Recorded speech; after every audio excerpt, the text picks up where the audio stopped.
Bismillahirrahmanirrahim. Assalamualaikum warahmatullahi wabarakatuh. Waalaikumsalam warahmatullahi.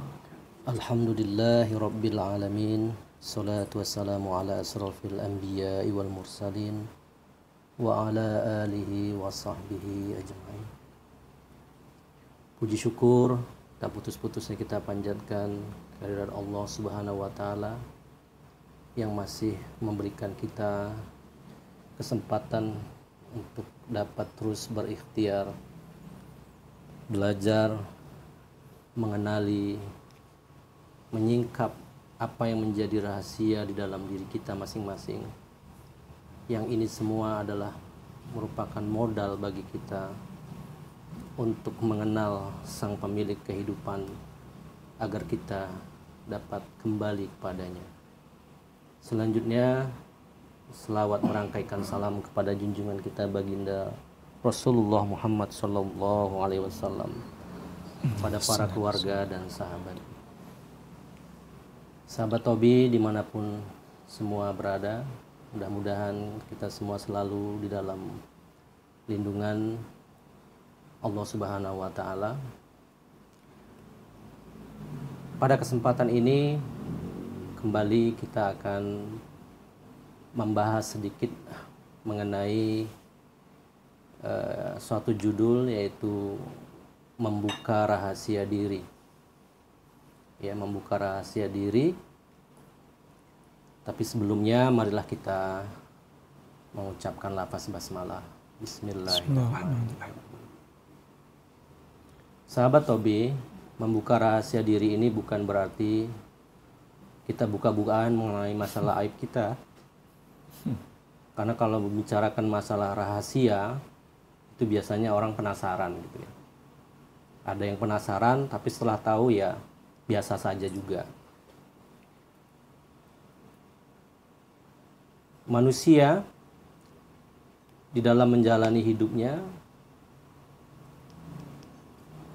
tentu sangat peduli dengan apa yang ada di dalam dirinya. Namun sayang, sahabat Tobi,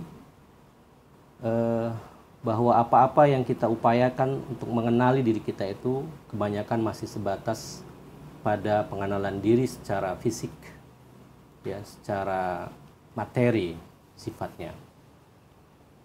Nah, membuka rahasia diri tentu akan mengarahkan kita pada suatu pertanyaan, rahasia apa rupanya yang dimiliki oleh manusia itu, dan mengapa rahasia yang ada pada diri itu harus dipelajari untuk dikenali. Ya.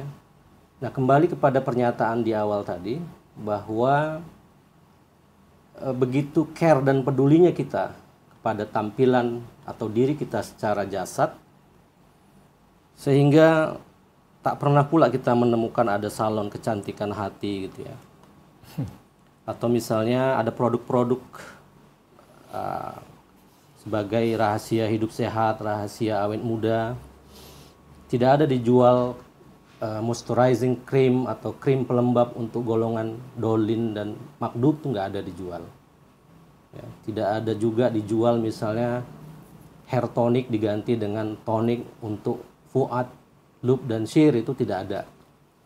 Gitu ya, sahabat Tobi ya.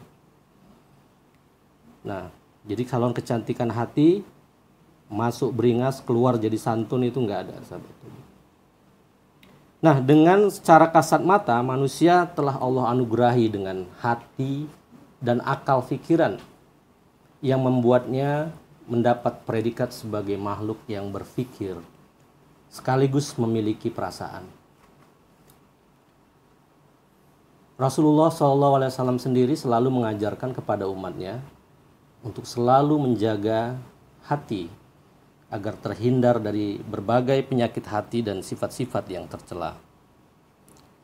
Namun sayang sahabat Tobi, ketika hati dan pikiran itu tidak kita kenali dengan baik, maka justru ini akan menjadi bumerang yang akan mengantarkan manusia pada tingkat derajat yang bahkan lebih rendah dari hewan sekalipun.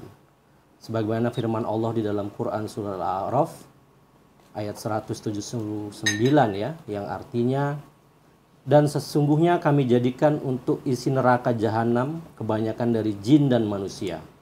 Mereka mempunyai hati, tetapi tidak dipergunakan untuk memahami ayat-ayat Allah. Dan mereka mempunyai mata, tetapi tidak dipergunakan untuk melihat tanda-tanda kekuasaan Allah. Mereka mempunyai telinga, tetapi tidak dipergunakan untuk mendengar ayat-ayat Allah. Mereka itulah sebagai binatang ternak. Bahkan mereka lebih sesat lagi. Mereka itulah orang-orang yang lalai.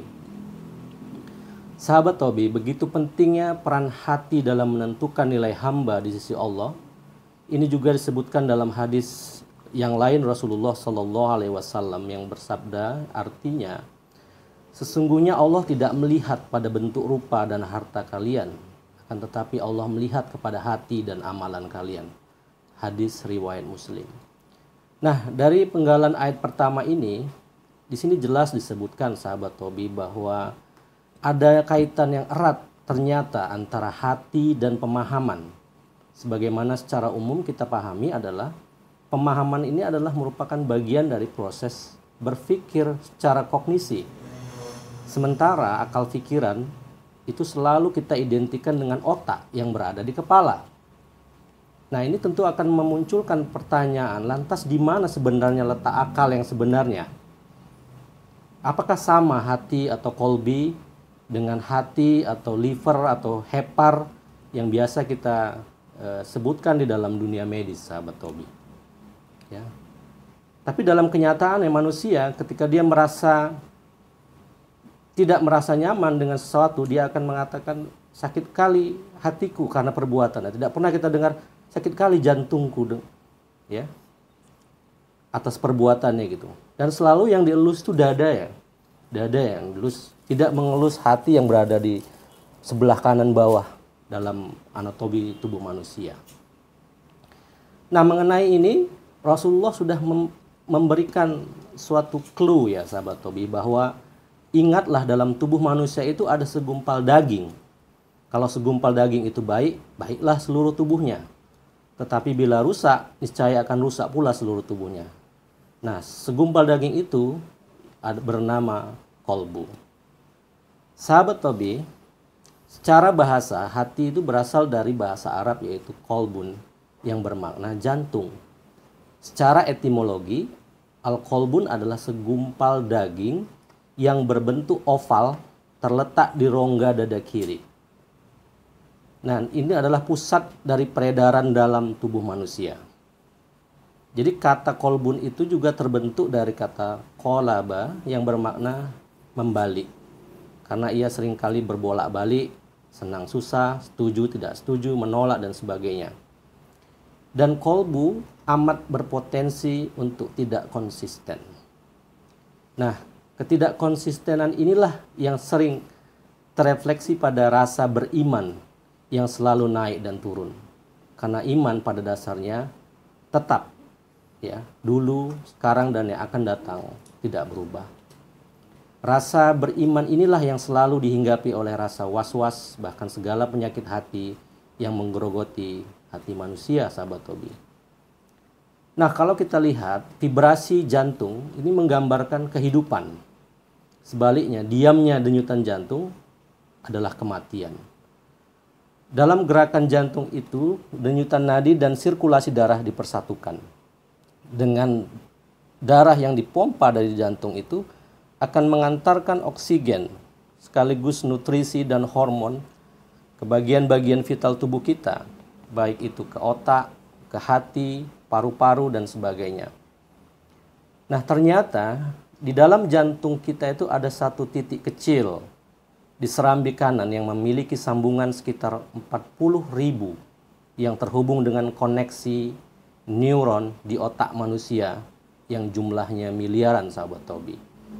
Nah, melalui titik inilah Allah memberikan petunjuk melalui perasaan manusia. Jadi inilah alasan utama bahwa sebenar otak manusia itu ada di dalam kolbunya, yang kemudian dikenal dengan lapisan-lapisan kolbu yang terdiri dari fuad, lub, sir, dan kolbi itu sendiri. Dan tentu pembahasan ini tidak bisa kita pelajari tanpa melalui orang-orang yang telah Allah amanahkan yang memahami tentang bagaimana kolbi manusia yang sebenarnya. Sebagai kesimpulan sahabat Tobi, yang pertama, Allah Subhanahu wa taala memasukkan orang-orang yang buta hatinya ke dalam neraka jahanam sekaligus memberi predikat lebih rendah dari hewan ternak. Yang kedua, hati atau kolbu dalam diri manusia adalah jantung yang sebenarnya adalah merupakan otak dari manusia. Yang ketiga, jantung terkoneksi dengan otak manusia melalui suatu titik dalam empat bagian atau serambi yang ada di dalam jantung manusia. Demikianlah sahabat Tobi pembahasan kita ini. Kita bermohon kepada Allah mudah-mudahan kita akan diberi kesempatan belajar ya, dengan orang-orang yang telah Allah amanahkan untuk mengenali, menyingkap rahasia yang ada dalam diri kita sebagai modal kita untuk mengenal sang pemilik kehidupan Allah Subhanahu wa taala. Demikian sahabat Tobi, kita tutup dengan lafaz hamdalah. Alhamdulillahirabbil alamin wallahu a'lam bishawab. Innalillahi wa inna ilaihi rajiun. Assalamualaikum warahmatullahi wabarakatuh. Waalaikumsalam warahmatullahi wabarakatuh.